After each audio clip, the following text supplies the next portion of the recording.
Subscribe. Hello दोस्तों, मैं हूँ आपका दोस्त एजे और आप सुन रहे हैं सुनो कहानी। आज की कहानी का नाम है कब्रिस्तान।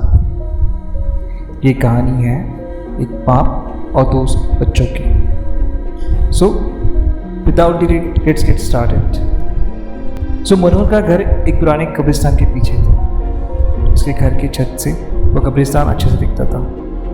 वो रोज उस कब्रिस्तान को पार करके अपने काम पर जाता था। मनोहर के दो बच्चे थे और दोनों बच्चे बड़े शैतान थे।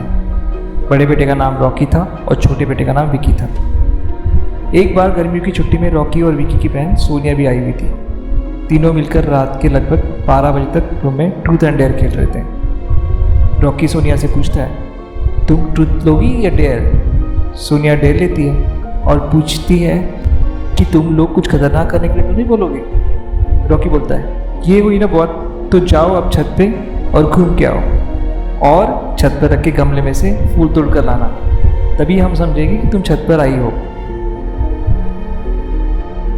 सोनिया, छत पर से तो कब्रिस्तान दिखता है। नहीं, मैं नहीं जाऊंगी। रॉकी और विकी दोनों सोनिया की छत पर जाने के लिए ज़बरदस्ती बोलते हैं। सोनिया धीरे धीरे धीरे छत पर जाती है और गमले के फूल की तरफ बढ़ती है। तभी उसकी नज़र कब्रिस्तान की ओर पड़ती है। कब्रिस्तान में एक बड़ा सा सूखा पेड़ होता है। वो देखती है कि उस पेड़ पर एक सर कटी हुई लाश लटक रही है। सोनिया उसे देखती है, जोर से चिल्लाती है और बेहोश हो जाती है।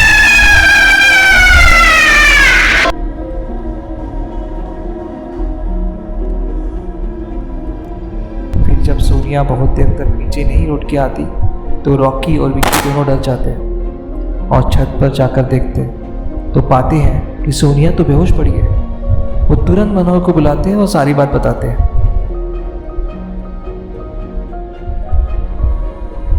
मनोहर बच्चों को डांटता है, तुम तीनों को ऐसा खेल खेलने की ज़रूरत क्या थी?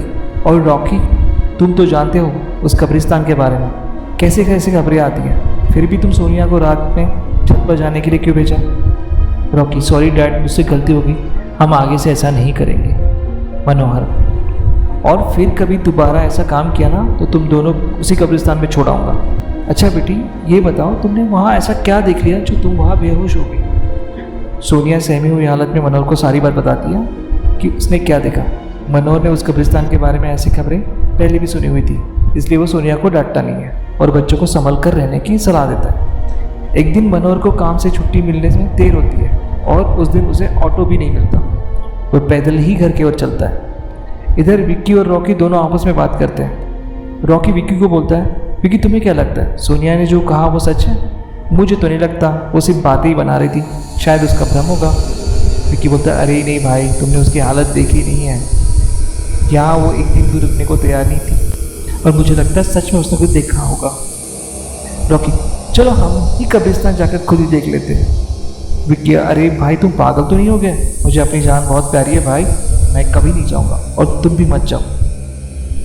विक्की के मना करने के बावजूद रॉकी नहीं मानता और वो अकेले ही कब्रिस्तान की ओर चल देता है। कब्रिस्तान का दरवाज़ा खोलता है और अंदर चला जाता है। वो उस पेड़ की ओर भी देखता है जिस पर सोनिया को सर कटी हुई लाश मिली थी। रॉकी खड़े होकर उस पेड़ की ओर देखता है। तभी एक अदृश्य हाथ उसके पैरों को पकड़ लेता है। रॉकी डर जाता है और जोरों जोरों से चिल्लाने लगता है, बचाओ बचाओ, छोड़ दो मुझे, गलती हो गई मेरी, मैं कभी दोबारा नहीं आऊँगा।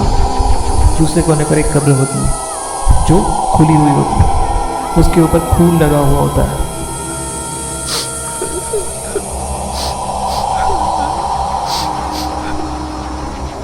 वो अदृश्य हाथ रॉकी को खींचकर उस कब्र में ढकलने की कोशिश करने लगता है। रॉकी चिल्लाता है, छोड़ दो, मुझसे गलती होगी, मैं फिर कभी नहीं करूँगा, कभी नहीं आऊँगा यहाँ, मुझे जाने दो।